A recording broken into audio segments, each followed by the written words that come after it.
And we are live. Welcome to episode 9 of the Martial Arts Master Podcast. I am your host, Grandmaster Jonathan Field, and I have a special guest here today. We have the legendary Grandmaster Bill Superfoot Wallace. How are you doing, sir? I'm absolutely fantastic. Beautifully hot down here, but it's okay. I feel great. Now, you don't like the cold weather. You definitely don't like the cold weather. I do not like cold. When I come up to you guys in November, turn the heater on. Just keep the heater on. We'll be happy.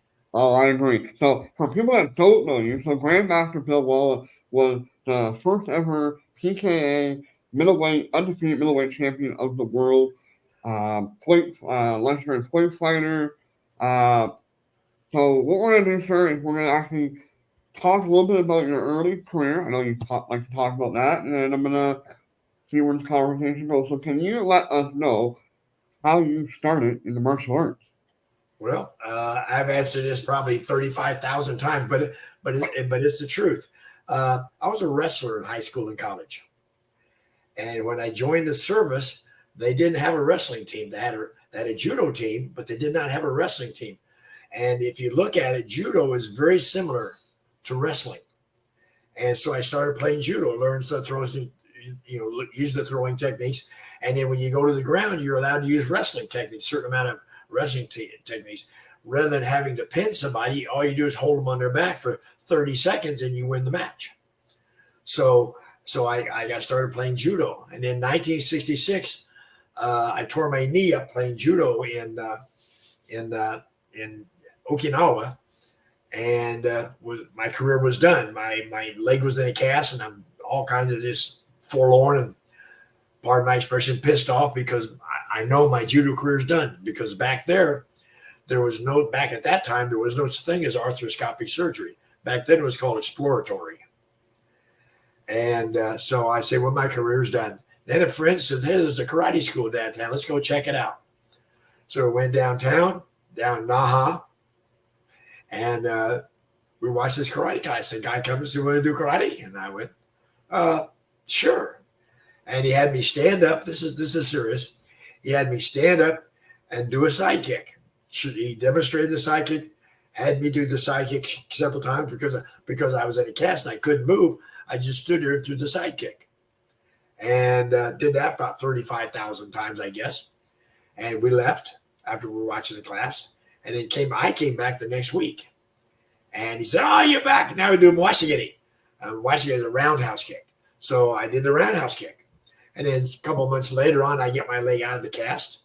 I'm still wearing a brace, but I get the leg out of the cast. And I start taking regular lessons from Eizo Shimabuku. And doing the punching and the kicking and the different combinations, different techniques. Then we started doing something called kumite, sparring, fighting. And I said, well, you guys are going to get a little upset because I can't spar because I belong to the United States Air Force. And you keep telling about, all these techniques will kill somebody. And I said, I'm not allowed to die right now. And he said, oh, no, we use kumi. We use kimi. What's kimi? Focus. We control the techniques. Oh, okay. So then I understood, learning all the Japanese terms, the Okinawan terms, that go along with the karate techniques and so forth. But started working, and then my two basic kicks were the side kick and the roundhouse kick with the front leg, because that's what I did for months. And then I'm working out with sparring with one of the black belts, and I throw a side kick at him, and he gets out, he backs up and gets out of the way. So I just brought the heel around, caught him in the shoulder plexus with the heel, and drop him. And I went, oh, Christ. And I stood at attention, and he gets up, what you do? And I said, well, I threw the side kick at you, and you backed up, and I just brought the heel around to keep me from getting killed. He says, Uramo Ashigiri, hook kick. It's a hook kick. So I have the side kick that's straight in, the roundhouse kick that comes around, and the hook kick that hooks. Those are my three kicks. And go ahead. Well, that's what I was going to say. So, because of that judo injury, you actually were forced or left to try another martial art, and that actually became your bread and butter by accident. So, I would say, 100%. Think about this. Look at now. Used to be a long time ago in baseball. You either batted left-handed or right-handed. Now they switch. But in golf, you don't carry a left-handed set of golf clubs and a right-handed set of golf clubs. You carry one right-handed set of golf clubs.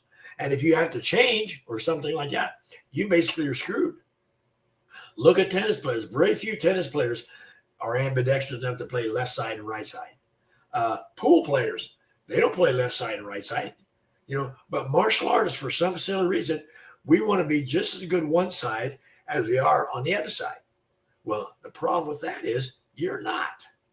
You always have one distinctive side that you feel more comfortable on.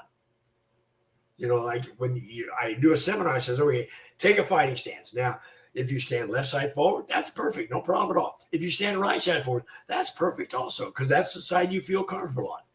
The things just come at you from a different angle.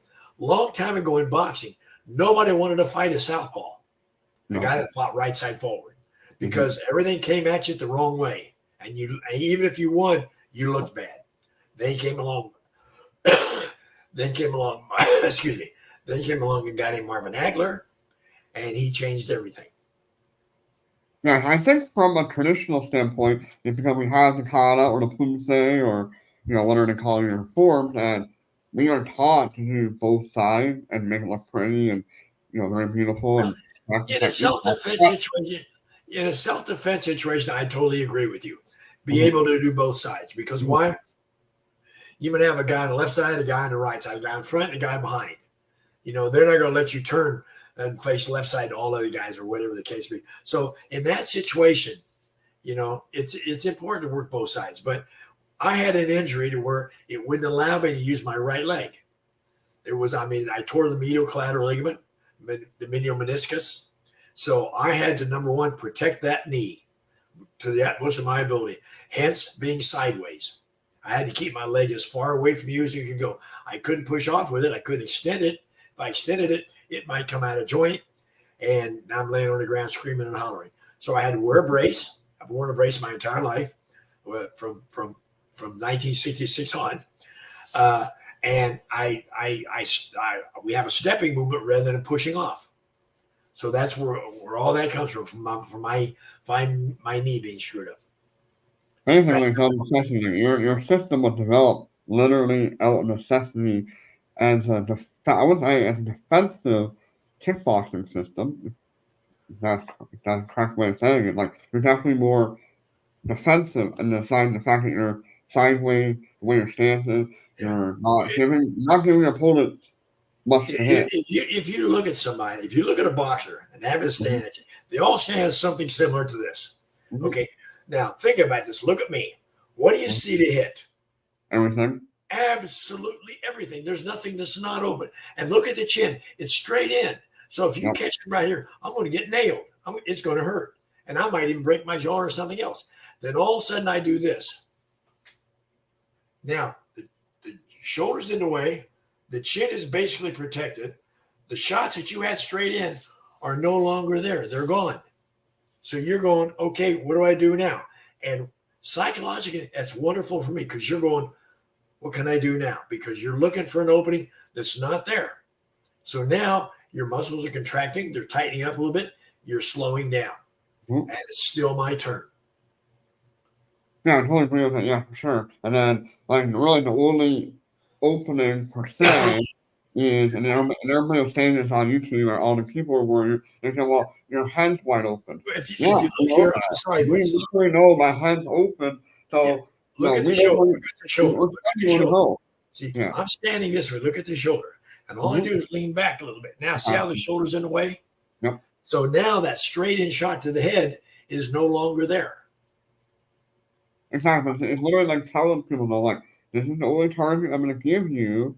Go ahead and try to hit it, but you're not going to be able to hit it, right? Versus, if you're square, you don't know where that shot's going to come at you. But when you are limiting the target on you, you pretty much know where you're going to go, and it gives you that extra advantage right off the bat, for sure. And my two weapons are closest to you. My hand, my left hand, and my left leg. So all of a sudden now, I don't have to do a lot of movement. I don't have to do a lot of turning. I don't have to do a lot of pivoting. It's all there. The jab is right there. The hook is right there. The side and round, the hook kick is right there. And if you look at like a lot of modern fighters, or not even modern, even like back in your era, like you know guys like Muhammad Ali, kind of more of a sideways stance. You look at Floyd Mayweather Jr. today, or maybe 5 years ago, kind of sideways. Look at some of the current UFC fighters like uh, Stephen Wonderboy Thompson, Yeah, sideways. A lot of these guys yeah, because work with the sideways stance your as weapon well is as going back and forth. the reason they fight you frontwards like a wrestling stance is because they need to be able to protect against the takedown, Mhm. which is fine. But a lot of them throw the kicks with the rear leg Yeah, because of power. power. Well, okay, in speed, you develop a certain amount of power. People try to throw things as hard as they can throw it. Well, if you watch the Muay Thai guy, he throws the leg kick at you as hard as he can throw it. If he misses, he keeps turning over and around, all the way around. And Hmm. I don't see why somebody just doesn't step in and punch you. But they don't. They just let him keep turning. True.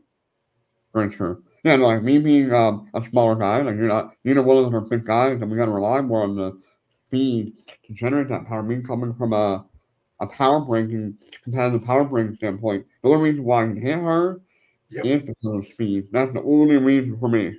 Yeah. So, yeah. Especially if you're a kicker. If you're going to be a Yeah. kicker, you Mm-hmm. need to use speed. Deception. Look at For point sure. fighters. That is, when you go to the U.S. Open, when you went last year, the year before that, or 10 years ago, or 20 years ago, most of the fighters fight sideways now. Why? Yep. So their weapon is closest to their opponent, and they flip it. That's nice and quick. Can't hurt you, but it scores.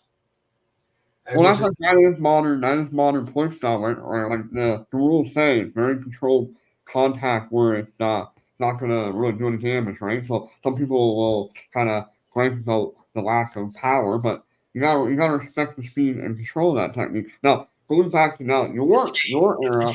Point point fighting style is is a game. way different. Point Like, fighting is a game. Point fighting is a game. Long time ago, the rules were you had to throw a technique, touch with that technique, pulling it just short of actually devastating contact, mhm, which means I can touch you hard, I can touch you easy, but I had to basically touch you and I had to control it. mhm, Nowadays, if I touch you anywhere before you touch me, it's a point. mhm, And you go, okay. Uh, Ironically enough, one of these guys that is a very good point fighter is going to get in a street fight, and he's going to do all this. Oh yeah, I could have killed you, and this guy's going to beat the shit out of him. mhm, And you have to learn. I found out real quick. A back fist when you have a glove on is null and void, basically non-existent. yeah, That's why most of us that did kickboxing changed our techniques from karate techniques to boxing techniques. Rather than a back fist this way, it was a jab straight in, mhm. quicker, more effective, and you hit with the knuckles straight in. The reverse punch or the ridge hand from here, well, if you're wearing a pair of boxing gloves, you can't. That's about as far as out you can straighten the hand out. So Mhm. number one, you make it a hook. You can't use the ridge hand anymore. You make it into a hook. So from here, now you have your whole torque, the whole twisting force, the whole body behind it, and that's where the power is. So, correct me if I'm wrong, wasn't it like one of the original people that decided to make the boxing in the sparring, one of your best friend, Joe Lewis? Yeah, Joe Lewis was absolutely phenomenal. He had in a point tournaments, he had a back fist that you couldn't even see. I mean, it was so fast that you couldn't even see it. He had a ridge hand as a counter that was absolutely devastating. He fought Ross Scott, a big old 245-pound heavyweight. Hit Ross Scott a couple of times with the ridge hand, turned him all the way around, turned him 360 degrees around with the thing. And you go, wow. And then he had the reverse punch too that was very, very, very strong. I mean, he had golf balls in of his knuckles. It looked scary. I fought him twice. I know what I'm talking about there. But it's what we do with the techniques that we learned. In my entire career doing this, I have 5 weapons. 5: a side kick, a roundhouse kick, and a hook kick. My side kick is my point getter. My roundhouse kick is my speed, my jab. My hook kick is my counter kick. Then I have the jab or the back fist, have the ridge hand or the left hook. And if you notice, when I throw the left hook, the elbow is up, not this, because that'll tear your shoulder up. Mm-hmm. You have to protect that shoulder. And if you're going to throw something hard, that elbow has to be up so it's nice and strong. Yep. So most people, well, depends on the audience that's watching right now. A lot of people know you as the undefeated middleweight champion in kickboxing. But before you got into that kickboxing, you're also a pretty successful point fighter back in the day. And Yep. the question I have for you is, so you were undefeated in full contact prior to kickboxing. You were very successful in point tournament. Yes. So what made you better what was it that made you better as a kickboxer versus a point fighter? I didn't want to lose. When you're a point fighter, let's say, Jonathan, you're fighting somebody. Mm-hmm. And for some silly reason, I'm the center referee and I don't like you. Yep. You're playing hell to get a point. Oh, for sure. I said if a clash slid off, no point. No, they were short. If I don't want to call a point for you, I'm not going to call a point for you. It's just as simple as that. But kickboxing, I can hit you hard and often, and maybe I can't knock you out, but the crowd knows it. Point fighting, you watch people that watch point fighting, and basically they have no idea what's going on because we're controlling our techniques. You throw something at me, the same time I throw something at you, they call your point. And they say, but he didn't even hit him. Well, Mm-hmm. It was there first. But he didn't even hit him, but it was still there first. Yeah. You can argue to your heart's content, but it's 100% arbitrary. If I think you got the point in, I get to call the point. If the other guy said, well, his was in first, they call the point. And it used to be 2 points was the match. Back in the 60s and early 70s, 2 points was the match. Then the late 70s, 3 points was the match. And then the 80s and 90s and today, I guess it's either total points for 2 minutes, Yeah. 5 points or 7 points even. And you go, okay, I remember we played hell winning a match 1-0. So, and now they're getting 7 points for something. Hey, you and I could fight for 6 weeks and might not get 7 points. If it's a good technique, if it's a good stroke, fast. So I agree with that because we just had my tournament on just like 4 or 5 days ago on Saturday, and I was going around watching the ring, make sure everything goes smoothly, and I was watching some of the point fighting, and I would see shots that landed, and from my perspective, and the judges referee didn't even see it. And then they were calling stuff that I didn't see it. It's also part of it's human error too, right? Sometimes you don't have the angle right, and the corner judges don't necessarily see it. That's why There's there's 5 judges. There's a lot of factors, and then there's also, like you said, if you have a judge that doesn't like you or doesn't like your school, but again, that's why there's 5 judges. That's why there's 5 judges. Yep. One on each corner and the center referee. Mm-hmm. 2 guys might hate you, but 3 guys might be okay. Whatever wins, it wins. So they call the points, you get the point. It's not as bad as it seems, but in a top-notch situation, well, yeah, okay, I'm not going to give you that point, and it might be the win or the tie or whatever. So you have to realize point fighting is 100% game. It's not who the strongest or the fastest or the quickest is. It's who can play that game the best. And back when I was national champion in 71, 72, and 73, I was really good at touching you before you touched me. Mm-hmm. And that's what it was. I touch you somewhere, a point area, you might say, before you touch me. I was really good with a back fist, side kick, round kick, hook kick as a counter, so I could score easily. And back then it was good shots.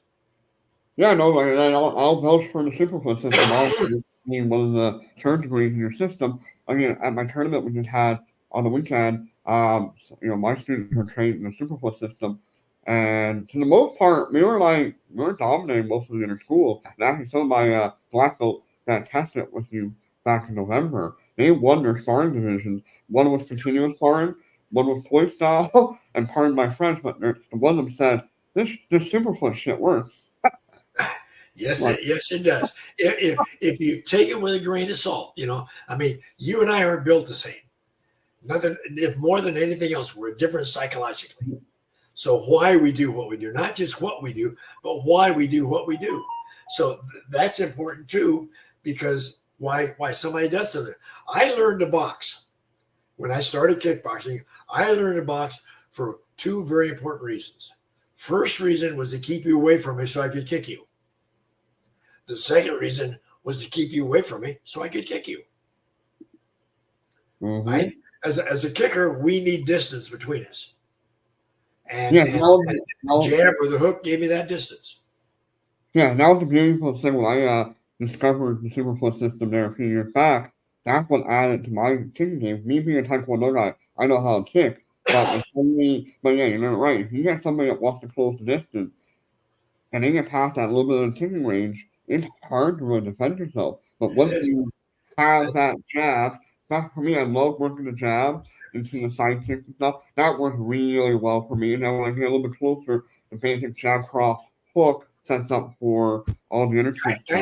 Guy named Muhammad Ali, Mhm, several years ago, did an article in a magazine, in a book. He said very simply, the jab was probably the most important weapon he ever learned. It kept the big guys away from him, people that charge in on you, mhm. and it set up the little guys, the smaller guys. The jab keeps you away from me, and the jab also sets up combinations on everybody else. So you come charge in, I'm going to stick the jab out there. My leg might get up there too, but I'm probably going to be off balance a little bit.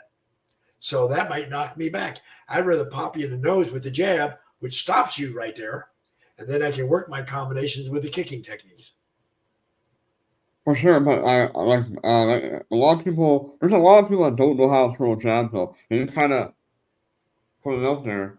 No, you have to make sure every jab, Gotta be quick, got to be fast. yeah, so you And also, ironically enough, Taekwondo people, because of their kicking style, they don't work with the jabs a lot. They could be fantastic with them, but they mhm. don't use it much because when they're in the school teaching and working out, they don't use the jab that much. And you gotta make that thing second nature to you, to where you don't have to think about it. You just pop it out there, bam, bam, and then now the kicking techniques work. Yeah, I think part of it was if you go back to at least when I started Taekwondo, when we sparred back in the old days before it became more a point thing, you had to hit with trembling core where it was shocking. So that's where we have to learn to use the rear hand to generate any kind of power because if we threw a jab at the chest protector, it wasn't doing any damage. At And least, even your trembling force didn't work. If you wore that dumb hogu, you hit that thing as hard as you can and nothing happens. Sure, the light might go off and says, "Oh, that was a good shot," but the guy says nothing. They don't. exactly. Matter of fact, in the Taekwondo tournaments nowadays, they don't even call punching techniques to the body. Mhm, exactly. Yeah, no, it's the rules change here and every 5 years. Sort of got different. But Well, so now, they change all over the place. They want to make it different than point fighting. mhm, If you watch point fighting in the United States and in Europe and all over the world, the mhm, number one combination, the number one combination is the back fist reverse punch. mhm, The number one combination in boxing is the jab cross. mhm, The number one combination in Muay Thai is the jab cross. The mhm, number one combination in UFC is the jab cross. yep, You go, now, why? Because it's the first combination you were taught. And you've been doing it since day two. The second day you were in class, you learned the back fist reverse punch. mhm, Well, hey, if you watch Karate Kid 3 with Ralph Macchio, remember mhm, he taught him that reverse punch over and over and over. You keep doing that, yep, and boom, boom, and it started dropping people. Not mhm, even not even trying to, just started dropping people. Go to parties, guys that boop, punch him with the reverse punch. yep. No, I've literally done that same technique on somebody before too, where just bam, crack them in the ribs, one him the hard shot, boom, they drop. It's just super effective, man. It's simple, and it's also basic growth movement skill, right? Like it's very, our bodies naturally move in this left right motion, right? So even if you forget what you're doing, anybody can throw a jab cross. So now with the kick now like I said, so now you transition from being a point fighter into kickboxing. Can you tell us how you kind of got into the whole kickboxing scene? Called endurance. The number one thing, I was still a point fighter when I first started kickboxing. I was a point fighter a good year after I started kickboxing, because I was so used to doing the point fighting, and then I learned to box, and then I learned the boxing techniques. Still had no confidence in it, but I learned to box, and because of my wrestling background, working out with a boxer named Joy Hadley in Memphis, Tennessee, I learned that I could take a punch. And also, your ability also is very important in any kind of art, any kind of a physical activity. Your ability to take that shot is very important also. If you can't take it, don't get there. Find something else to do, because you're even in point fighting, you're going to get hit. Yeah. You're going to get hit hard one of these times, and you have to build up your body so you have the ability to take that punishment to the chin, to the body, whatever it is. So when you get hit, you got to be able to take it. For sure. I know when I did my second degree test with you back a couple years ago, some of us were hitting pretty hard. They were starting out a little bit light. And then I was sparring a much bigger guy, probably outweighed me by 100 pounds. And he cracked me a couple times in the head hard.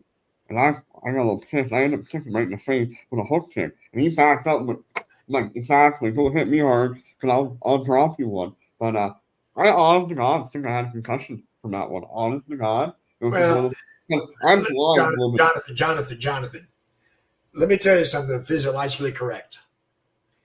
If you get hit and you see stars, Mhm. it's a concussion. Yeah.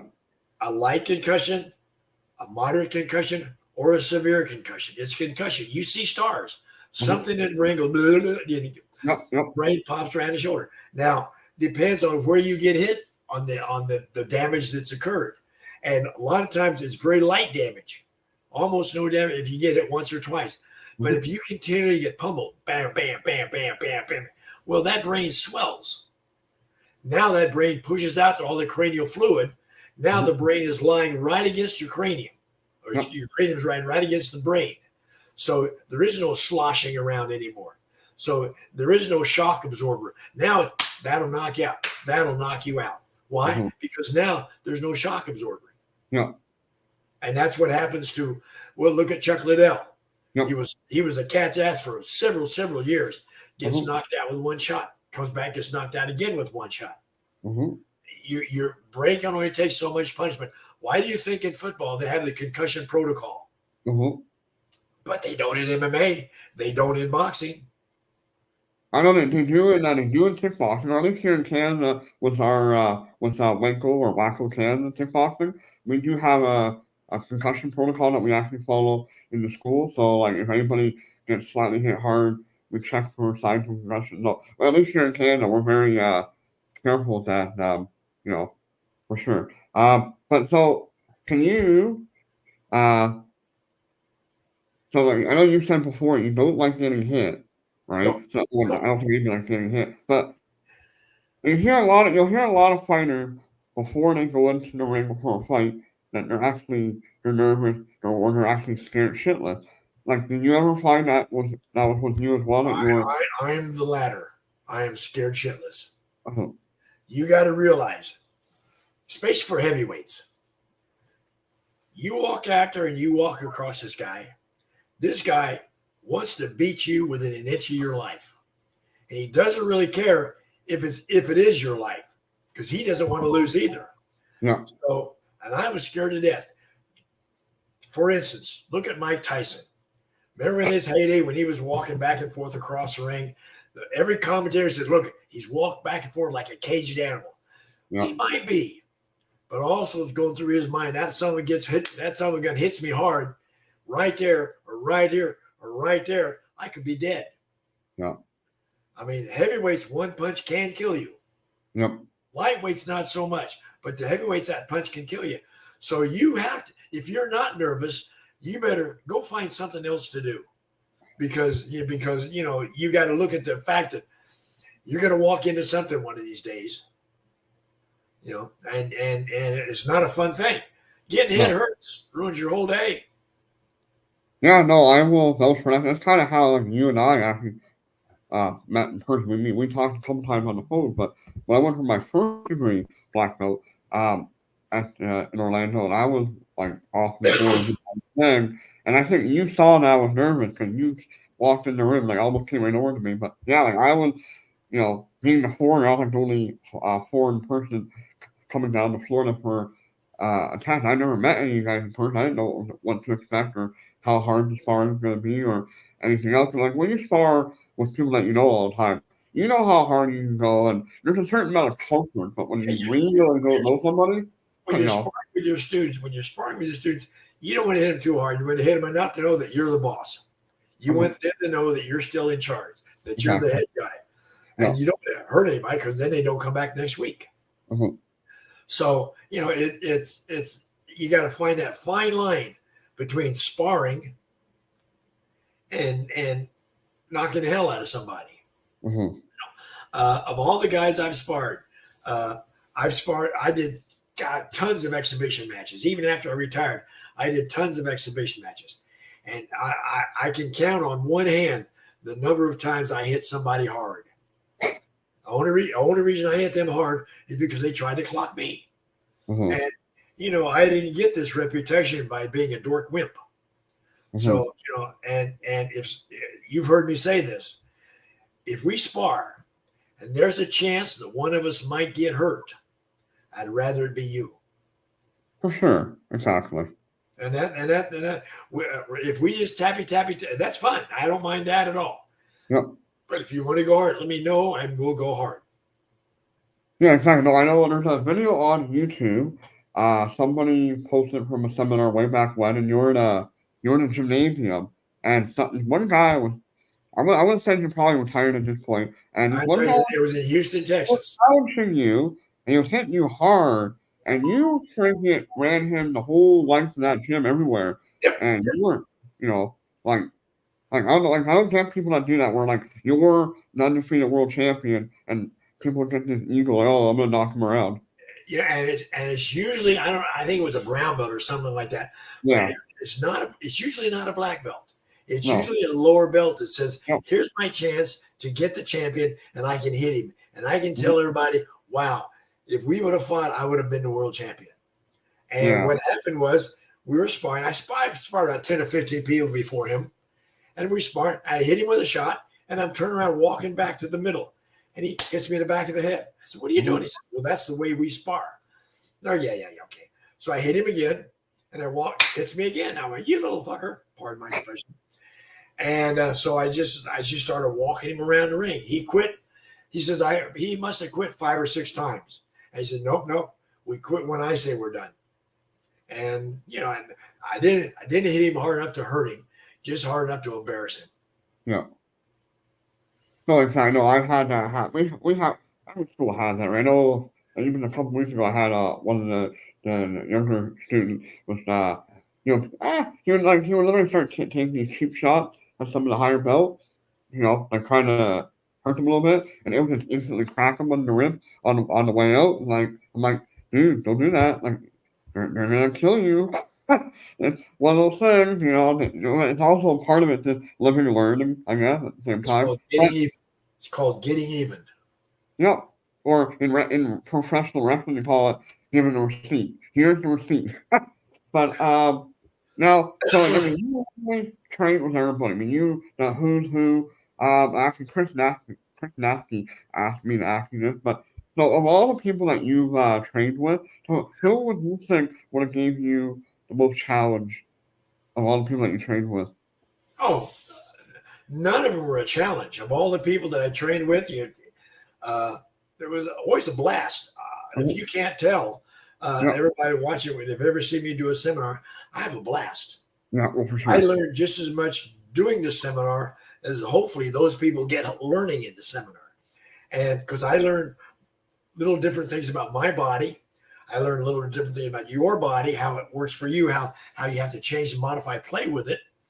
So But I worked with John Bush. I worked with Elvis Presley. I worked with Danny Aykroyd. I worked with Michael J. White. I worked with Mickey Rourke, Don Wilson. I mean, we have a blast, and I learn from everybody, and actors as well as Jackie Chan. Jackie Chan, we're in Hong Kong, and he says, "Let's spar," and I said, "Okay," and I had a blast. Had a blast. He could throw some good shots and good movements, but you got to realize that I retired in 1980 and we did the movie in 1982. So I was basically almost at the top of my game when we were sparring. Uh-huh. Yeah, like I said, you literally trained with the who's who. So like people like Chuck Norris, for example, as well, Joe Lewis. Did you ever get a chance to do a little bit of training with Bruce Lee as well, or no? Or Never did. I met Bruce Lee in 1967 uh-huh. at the Internationals in Long Beach, California, but never to get a chance to work out with him. Okay. At that time, he was very arrogant. He had the right to be because he was the cat's ass at that time. The Yep. guy that, wow, look at that. And he used boxing techniques with taekwondo kicking techniques. So it was kind of neat. Very little Wing Chun because, people didn't understand that then. But when he did the fighting scenes, he did a lot of boxing skills, the jab cross hook and things like that looked really neat because karate people didn't do that. And then he Okay. did the kicking techniques. If you notice, a lot of times when he did his kicking, it was with the front leg. Yep. I like to think he stole that from me. But so yeah, so most people, there's obviously with any legend of martial arts, there's always stories, and people will argue that who's better, or if he was one of the best fighters, or was he a great martial artist. So we can probably argue a little bit back and forth whether he's a good martial artist or not, but do you think, I know that he was an excellent martial artist, but do you think if Bruce would have decided to have gone into the fighting, more into like fighting tournaments and kickboxing, would he have been a successful kickboxer or fighter, or You don't know. You can't. You can't. You can watch guys work a bag, and they absolutely kill the bag. no?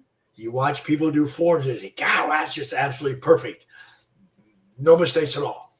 Mhm. But you have to realize in fight choreography, timing and distancing doesn't mean anything because it's already there. Exactly. Yep. Timing and distancing is very important in sparring. So, and that takes practice over and over and over practice, not just, well, let's spar. That's why when you spar in your schools, you spar 10 or 12 different people, not Mhm. the same person over and over and over and over and over. But the timing and distancing is different for one person than it is for the next. Joe Lewis and I are fantastic friends. We're fantastic friends. We've sparred probably more than anybody else ever has. But he likes to be in the pocket, right next to you. Mhm. Well, he outweighs me 30 pounds. So I want to be 15 feet away from him because I don't want to Exactly. get hit by that son of a gun. Yep. So now he has to work that distance and that timing with my distance. And I have to work my distance and timing from his distance. So, and that's what the beauty is. Some guys can do it. Luckily, I think with my judo background and my wrestling background, I can handle it pretty quick. But there's some guys that fantastic technicians and can do nothing with the timing and the distancing aspect of it. The two most important aspects in our entire career on anybody doing anything is timing and distancing. When you step off the curb across the street, you hope there's no car coming. Most of us look one way or the other, right? But if you step, oh shit, what'd I just do? When you kiss your wife goodbye in the morning, the distance, you got to have the right distance. When you shake hands, if you put your hand before I do, now I know where to go for it. So, the two most, I learned this in wrestling and in judo. The two most important aspects is the timing and the distancing. When you're doing the throw, when you're doing the technique, when you're doing the block. If I block here and you punch this slow, duh, So it's getting the block and the technique down correctly. So actually, I was just thinking a really important question, and I think you kind of semi-answered it already. But well, with the distancing and timing, so did you naturally have that distancing and timing when you're also wrestling or judo, or do you think that was something that was taught, and then you just went from there? I was a bull. I never thought I was fast. Okay. I really never thought that I was fast. I thought I could move okay. But I remember being able to do things to people, and I would say, "You didn't see that? Why didn't you block that? Why did you?" And they said, "It's fast." I said, "How can it be fast? I'm seeing it move all the way." And I'm at Ball State University with Dr. Oh God, I can't remember his name. My mind just went blank. But he said to me, he says, "Bill," because I'm in a physical education department, he says, "I want to find out why this skinny ass white kid, me, is fast." And I said, "Hey, I'm for it too." And so we're there, we're talking back and forth, and he started doing all kinds of biopsies and muscle tests and fast twitch muscle fibers, slow twitch muscle fibers. And he said, what happens is some people can do it, some people don't. It's like the guys that are really, really fast running, their muscles aren't any bigger than anybody else's. But what they have the ability to do is to relax. There's two muscle groups. The agonistic muscle group, that's the muscle group doing the work. Okay? Then you have the muscle group fighting against that work called the antagonistic muscle group. Okay? Evidently, us guys that are supposed to be fast have the ability to relax almost totally our antagonistic muscle group. So the muscle group that's doing the work has no fight back. It's bam, it's just there. So there's no restrictions, and that's where if you notice, it comes out, it just naturally comes back.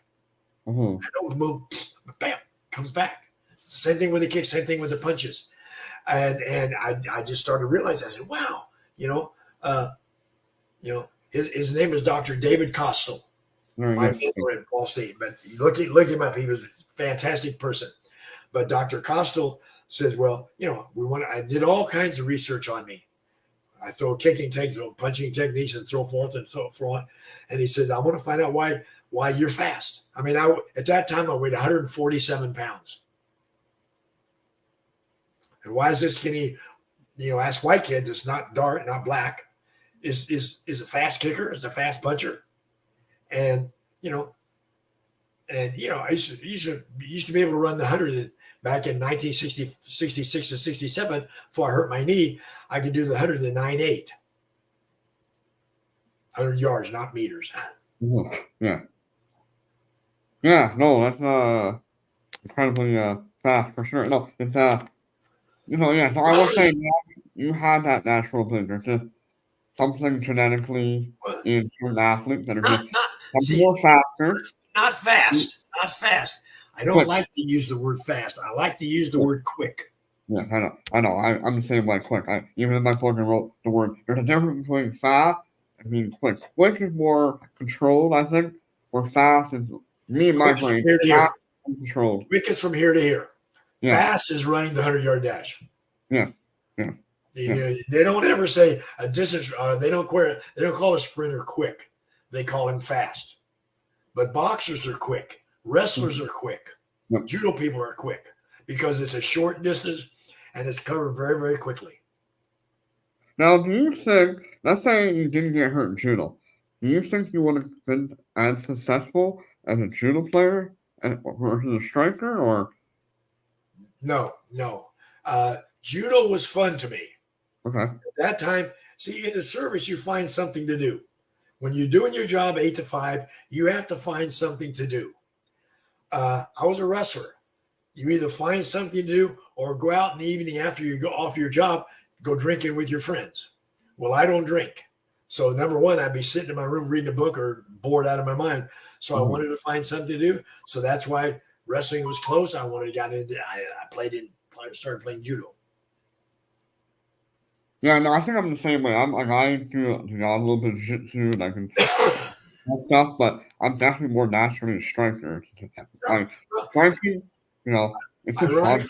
Ironically enough, I was never a striker in high school. I got in one fight my senior year. Got in one fight, threw 2 punches, and that's it. That took my career in high school boxing. So you 2 punches. So I'm hoping you knocked the guy out. Well, stopped him, cut him. Good enough. So it did start early then. So, all right, so all of a sudden you've been all over the world teaching seminars, and like I said, you've been so many exhibition fights and undefeated middleweight kickboxing champion of the world. So now in your later career, you're very active in traveling, at least North America, doing belt tests in the Superfoot System. Can you tell us a little bit of the genesis of how you started promoting people in your system, or even how do you even create the system and Well, like how you test when the I process? started doing seminars, I didn't want to do the same thing everybody else does. Who cares? You know, if somebody has me in for a seminar, I would like to think they want to learn what I can do. So, uh, in late 1990s, we started a system called Superfoot, and it's fighting from the side, using the front hand, front leg, working different kicking techniques, different hand techniques, different forward hands. It was designed to work with your system. You know, we don't use the back leg, we don't use the rear hand, you don't use jump spinning stuff, but it's designed to use with your stuff. So it can enhance your system, enhance your maybe way of sparring. It's basically a fighting art, not for beauty or anything like that, but for effectiveness. Uh, and you get to choose. You'd be left side forward or right side forward. If the three kicks that we use, straight in, around, and a hook. All you have to do now is worry about your flexibility and the height that you throw this thing. The jab is straight in, the hook is, and the back fist is to the other side. The angles are the only thing that's different. Just remember, your leg is longer than your arm is. It's stronger than your arm is. It's just a lot heavier. For sure, yeah. Less usable.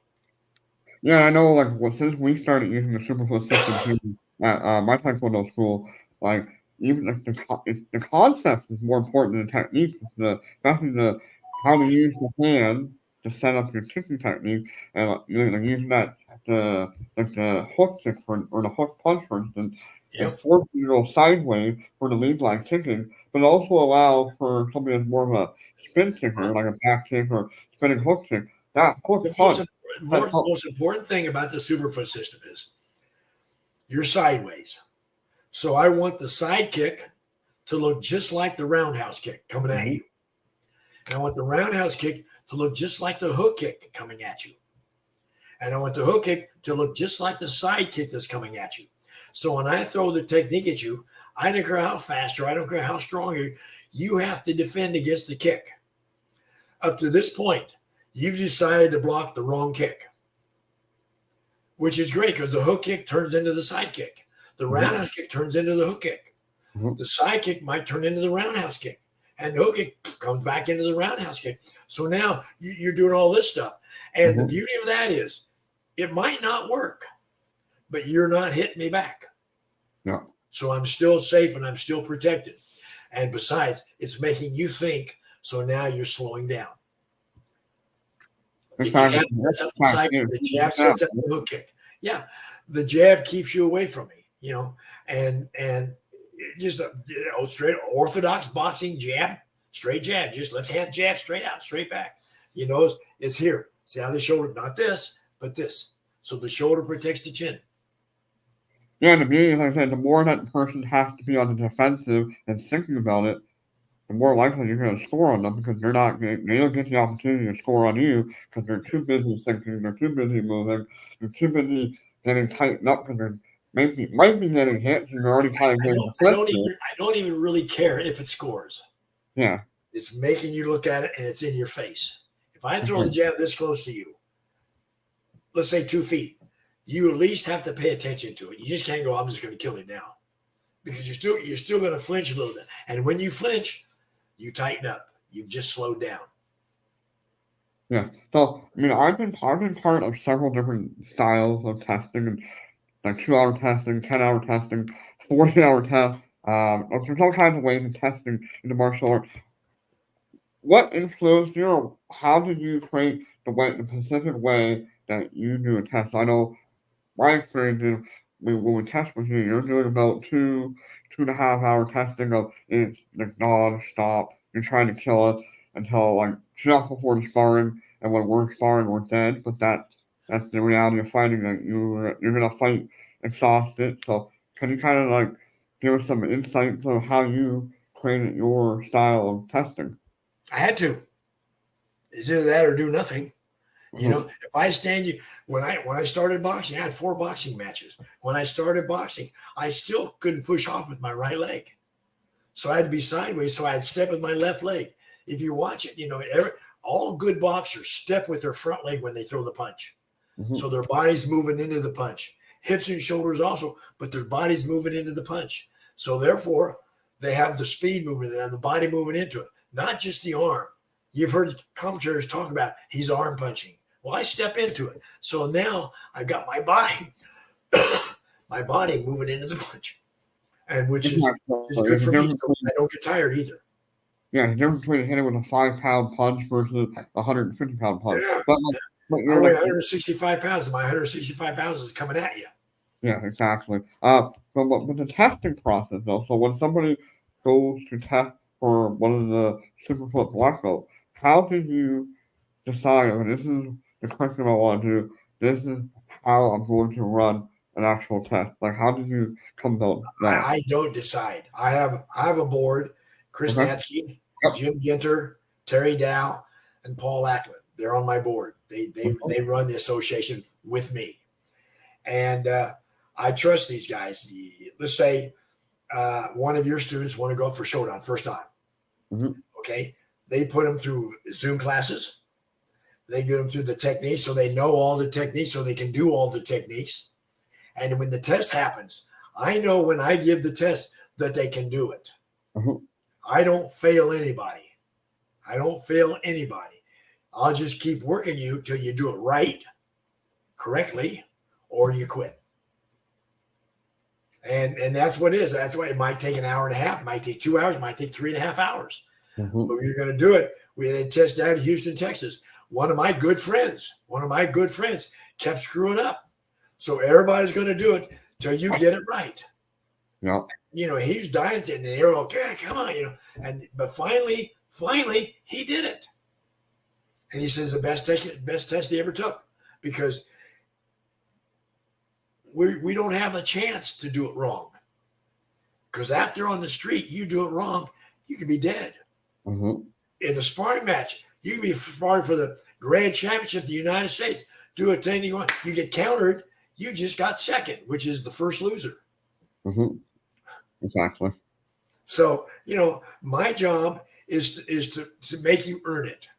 And there's never been anybody that I've ever tested that didn't earn it. Okay. I've had best friends call me up and says, Bill, can you promote me? I said, no. Come on, no. You can test in the system. You join the system.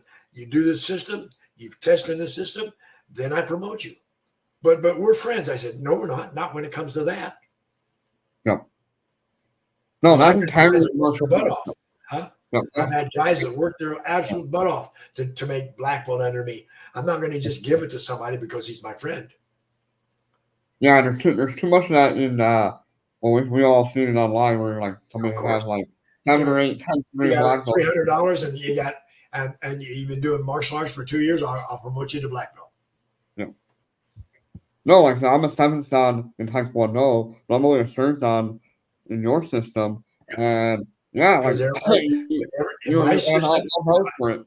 Like, in our system, if you look at Japanese system, if you look at Shotokan, Goju-ryu, Okinawa-te, Shorin-ryu, you might be a 4th degree black belt in Taekwondo.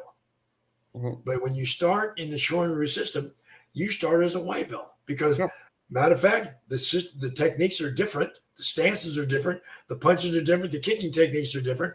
So why you might know a little bit better, and I tell everybody, you'll start off at beginning. You start off at a 1st degree black belt. Why? You don't have to stay at 1st degree black belt for 15 years or 20 years, but you start off at first. So you earn what you get. And you make first dan, maybe 6 months later, I test you for 2nd. Another 6 months later, I test you for 3rd. Then you go for your one that you were in Taekwondo, right? Now you're fourth dan. Now you can work them up equally up, the same difference. Now you earn it. Then comes the time and grade. Because I think you have to know what you're doing, not just know how, but know why and where and how come. Mm-hmm. No, that's exactly what you're doing with me. I tested my first degree, a year later, second degree, and then the third degree came a little bit faster, but it was more about the why and the knowledge, not the physicality, but that I understood, why we do everything, and then I'm gonna test. Hopefully, it's like little kids that made junior black belt. I'm not against that at all. What I am against is there's a lot of people out there that look at a young kid being a black belt and knowing that black belt kid cannot whip an adult that doesn't know anything at all. No. And then you have that kid that's maybe even a second degree black belt. You say, well, why do you do that? Explain. Do the bunkai, which is why the punches and the kicks happen in the form. Yep. Tell me exactly why that happens. Well, I can't. Why not? It's because I know how to do the forms, but do you know why you're doing the forms? I mean, the crazy thing about it is you're going to the U.S. Open in July, right? Yes, sir. Walk up those people walking around with the weapons. I'll bet you can. If there's 50 people in there doing forms, and you ask those 50 people, what's the purpose of the bow? Maybe 10 of them can tell you what it's for. Do you know what the purpose of the bow is? I would say to defend yourself, keep somebody away. Nope. Well, to carry water. I was just gonna say that. 1,000% to carry water. And the way they're using the bows now, hey, that bow that people use in Okinawa was heavy because it had to hold on that buckets of water, right? The guys that use them, you go beep, and it snaps nowadays. This big around, they snap real too. They're plastic. So you go, wow, you know what the nunchaku was for? People don't know what the nunchaku was for. Yeah, it's a weapon. No, it's not. It was designed to grab a hold of the rice and pull the rice out. Yep. The sai was designed to dig a hole to plant the rice. And the kama, the sickle, was designed to cut the rice out. So all kinds. These are farm implements that, because the Japanese took all the weapons away, they had to make do with these weapons. The oar, heck, the Okinawan oar, that was a weapon. But I think if people are going to learn a weapon, learn a technique, should know what it's called. I mean, it's like these people. You're gonna laugh, but people call it a bow staff. No, it's called bow, not bow staff. It's either a bow or a staff. It's not a bow. It's not a staff.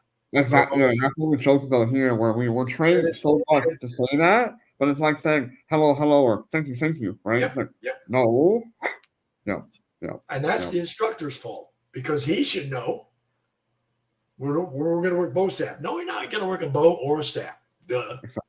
Exactly. No, I agree with you on that. Is that we've modern martial arts has lost a lot of the. But it's also, you have to realize it's also gotten better. Oh, for sure. Because there are more people involved, and there's much more technique and much better technique. The flexibility is much better than it used to be. Used to be in Okinawan, the kicks were from the stomach down. Yeah. Punches were from the stomach up, because they didn't have the chance to work on their flexibility. They didn't want to take a chance of falling down when the Japanese samurai was trying to kill them. So that's what they used the kicks for. The more technique, because you had to use just 3 or 4 technique, because those are the ones that would save your life. And that was the whole purpose of it. Self-defense at the time. For sure, yeah. So we're up to an hour now, so I want to be very respectful of your time. But so in July 4th, 5th, 6th, and 7th. I think we're July 5th, 6th, and 7th. 5th. Yeah, so hold on. I'll tell you exactly when it is. Hold on. Yeah, so have it on the screen. Okay, it's July. I'll be there. I have to do a seminar for the U.S. Open. So Yep. I'll be there the 3rd, the 4th, the 5th, and the 6th. Plus, you're also doing the Superfoot System guys have access to the Myocon, as well as you're also doing a black belt testing on Yes. Friday night there as well.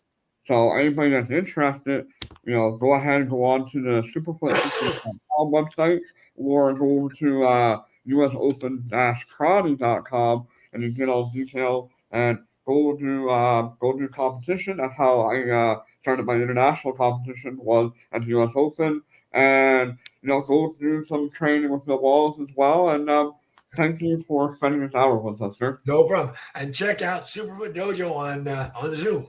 Yeah, which will be Check on. out superfootsystem.com Yep. and check us out because every Wednesday night, 8:30 Eastern time, I do a great workout, and it's Superfoot Dojo at 8:30 Eastern time.